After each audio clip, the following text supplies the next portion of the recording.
Bien, bonjour à toutes et à tous. Donc, je suis la professeure Alice Blé, je travaille à Lyon à l'hôpital de la Croix-Rousse. Et donc effectivement, aujourd'hui, j'ai le plaisir de vous parler des nouveaux traitements de l'insuffisance cardiaque. Donc tout d'abord, je n'ai pas de conflit d'intérêt avec cette présentation. Et donc pour vous rappeler le contexte, quand même, l'insuffisance cardiaque, il y a une prévalence qui est de 1 à 2% dans la population générale, et en particulier plus de 10% chez les patients de plus de 70 ans. Ce qui veut dire que c'est des patients que vous allez rencontrer ou que vous rencontrez déjà au quotidien. Déjà, c'est un facteur de risque indépendant de complications post-opératoires, ce qui fait que quand vous envoyez en consultation, il faut avoir les warnings allumés pour pouvoir vérifier qu'ils soient bien optimisés, qu'ils aient bien les tout derniers traitements dont on va parler. Et puis, en fonction de leur gravité, le risque d'événements post-opératoires va être plus la FEVG est altérée, plus le risque post-opératoire va être important.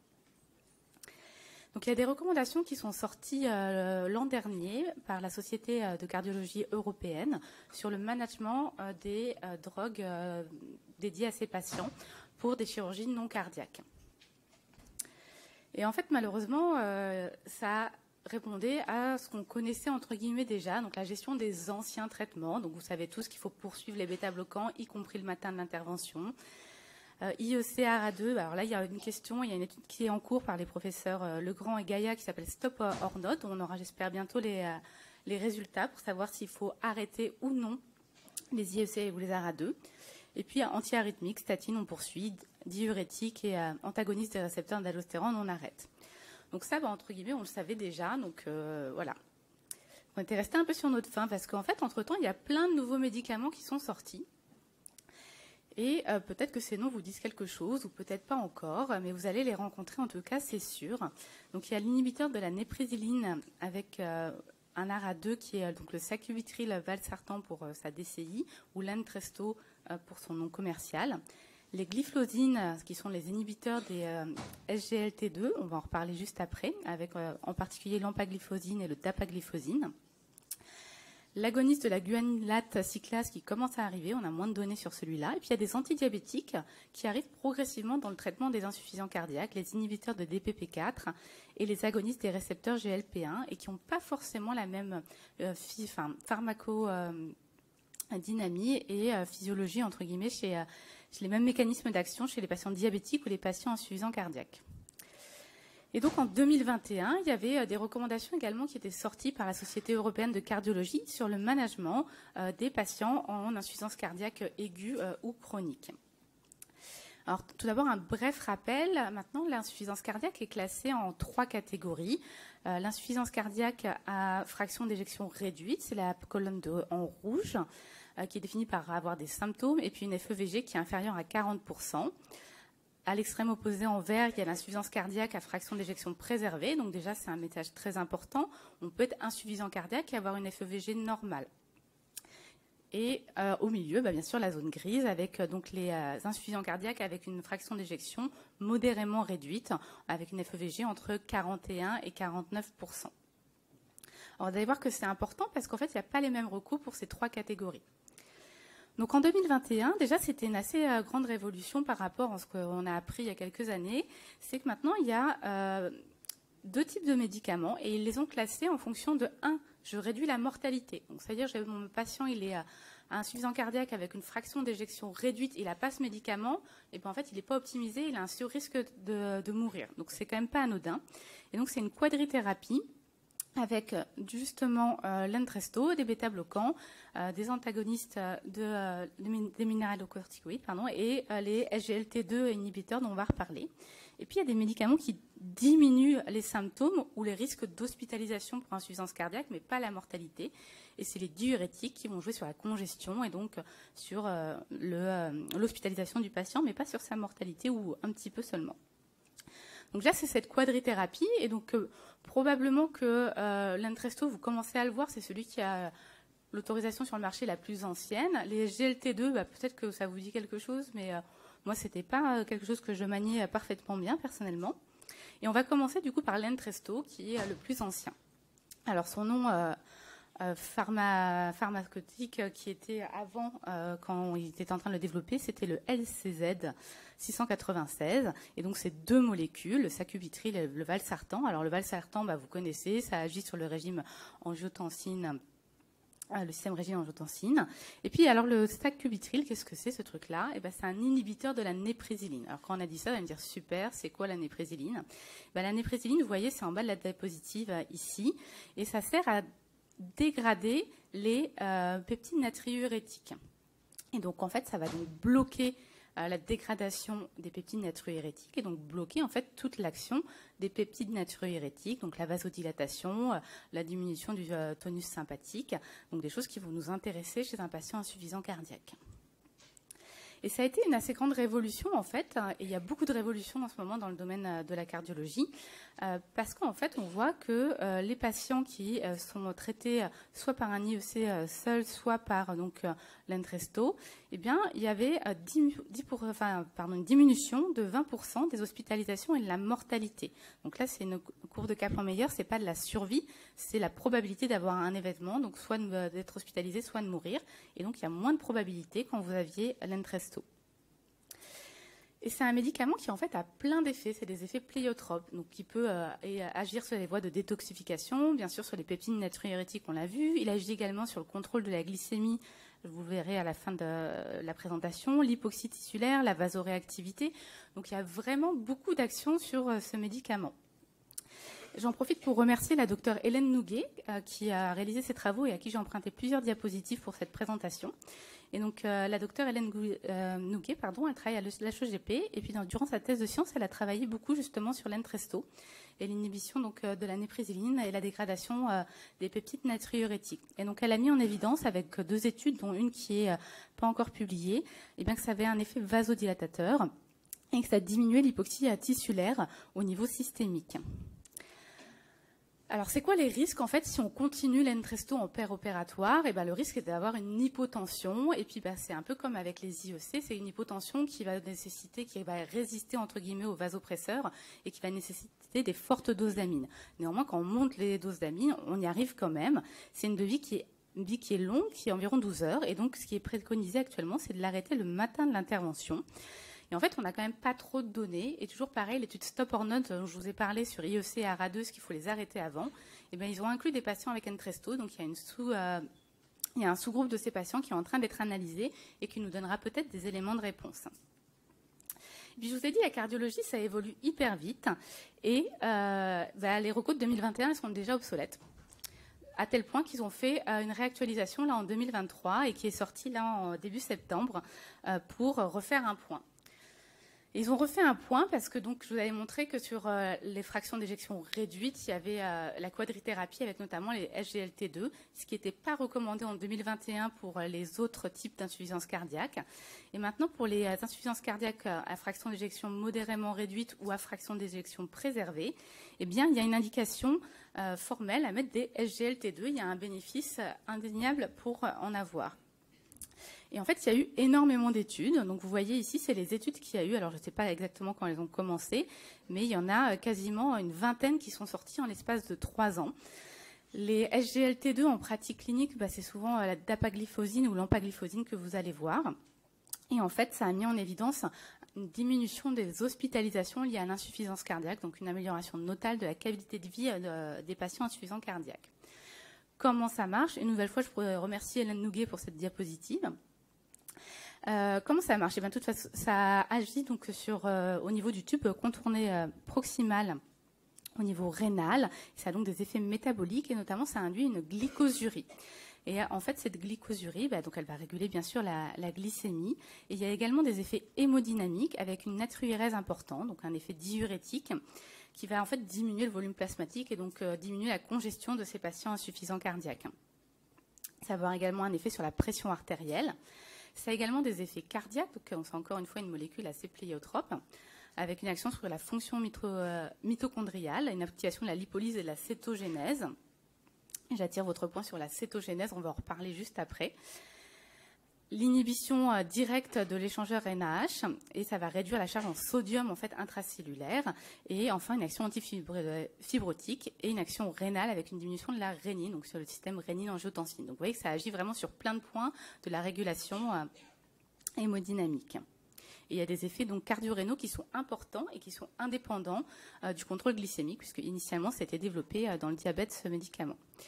Sur cette diapositive, vous avez résumé les mécanismes des inhibiteurs, donc des SGLT2, donc le sodium, le glucose transportase, en parallèle avec donc les défaillances associées à l'insuffisance cardiaque à fraction d'éjection préservée.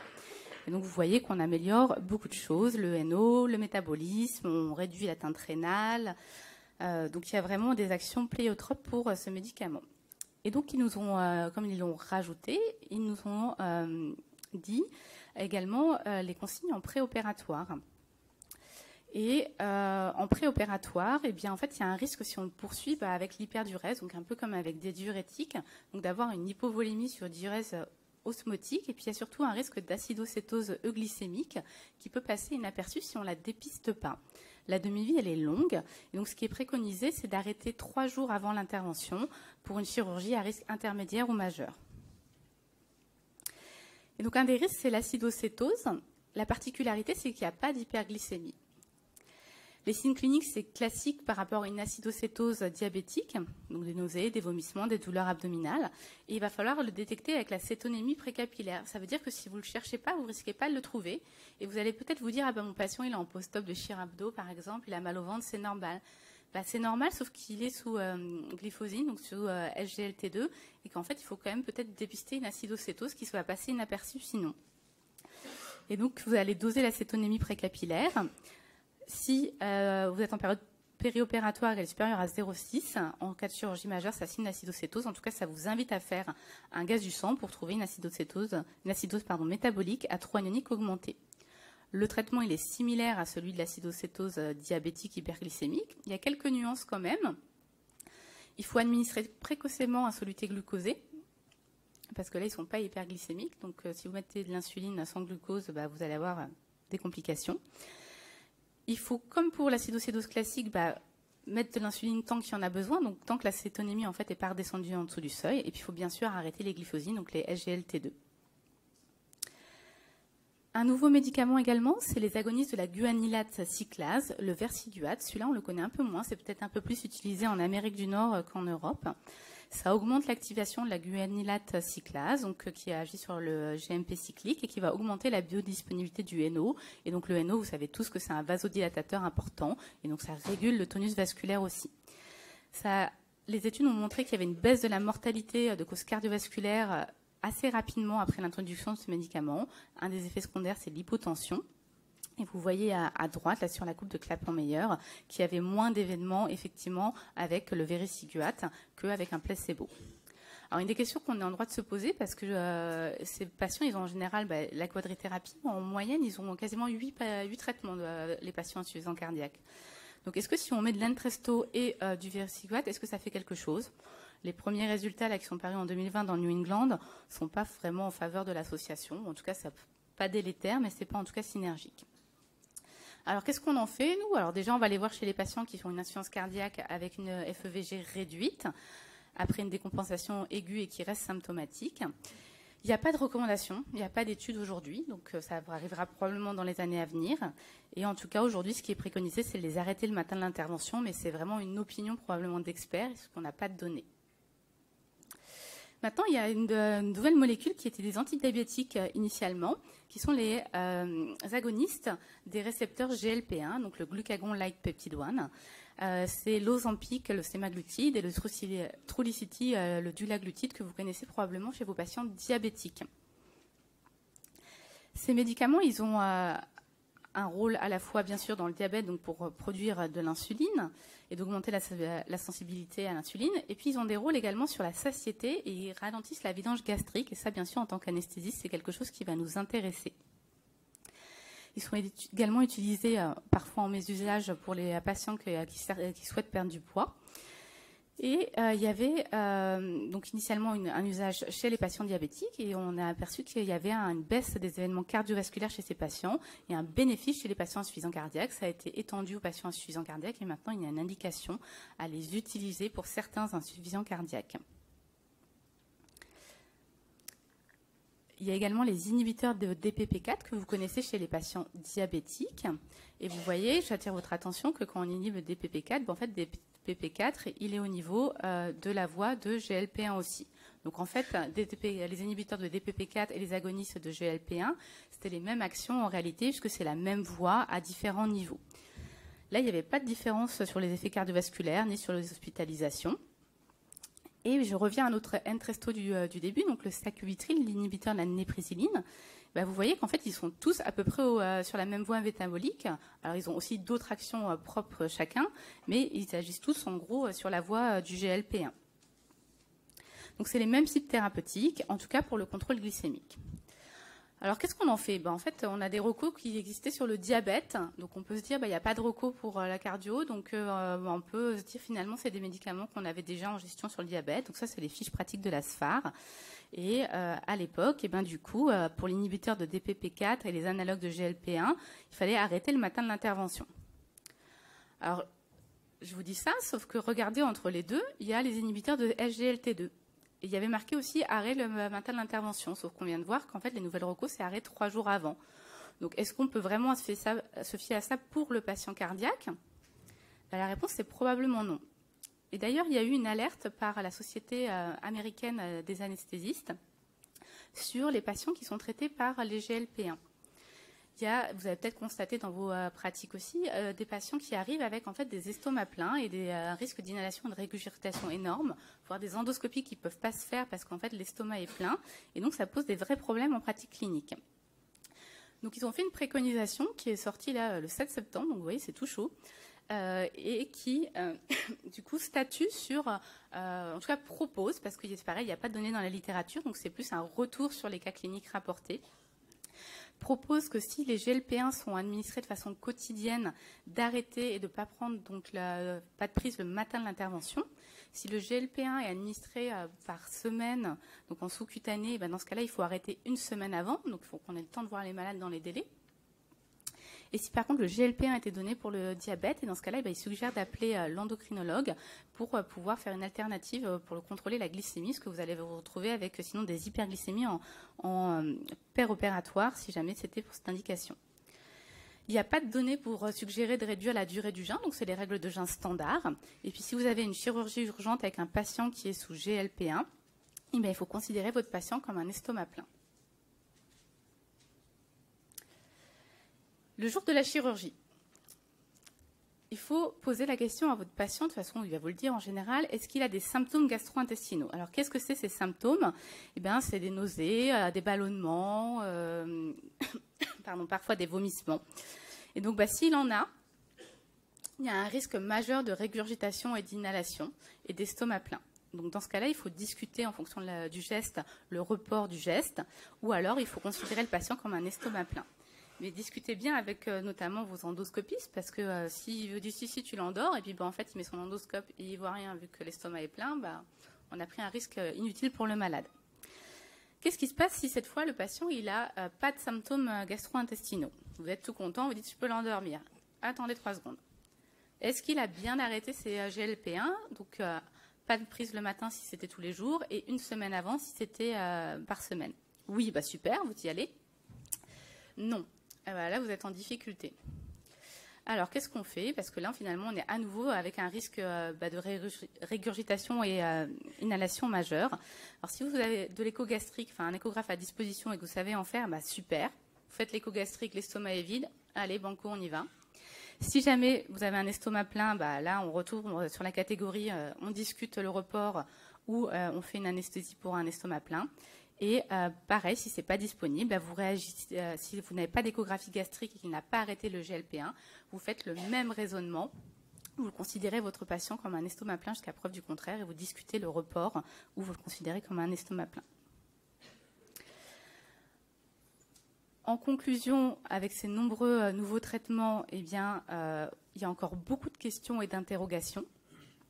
Pour les inhibiteurs de la SGLT2, donc c'est un arrêt à J-3, ce qui diffère donc des recommandations pour le diabète, qui était un arrêt le même jour. Attention aux complications post-opératoires avec l'hyperdiurèse osmotique, vous avez un risque d'hypovolémie, et attention à l'acidocétose euglycémique à dépister. Si vous ne la cherchez pas, vous ne la trouverez pas et vous ne comprendrez pas pourquoi votre patient il a des symptômes d'acidocétose en fait. L'inhibiteur de la néprisyline, l'Entresto, donc on poursuit jusqu'à la veille de l'intervention. Les agonistes GLP-1, on vient d'en discuter. Si c'est quotidien, eh bien donc on l'arrête le matin de l'intervention. Si c'était toutes les semaines, donc une semaine avant. Attention au risque d'estomac plein. On aura probablement plus de données dans la littérature dans les mois et années qui viennent, mais pour l'instant, donc je vous l'avais vu, il y a un gros warning là-dessus. Inhibiteurs de la DPP4, pour l'instant, on les arrête encore à la veille de l'intervention, mais en fait, on n'a pas de données dans le cadre de l'insuffisance cardiaque. Et le Versigad, vous avez vu, on le connaît beaucoup moins, celui-ci. Pour l'instant, pareil, même consigne, on l'arrête le matin, la veille de l'intervention. Enfin, pas de prise le matin. Mais en fait, on a quand même très très peu d'éléments pour répondre à la question. Et vous l'avez vu, la cardiologie, ça évolue hyper vite puisqu'ils sortent des recours en 2021. En 2023, ils nous font déjà un update. Donc peut-être que l'année prochaine, il y aura encore des nouveautés. Et je vous remercie pour votre attention.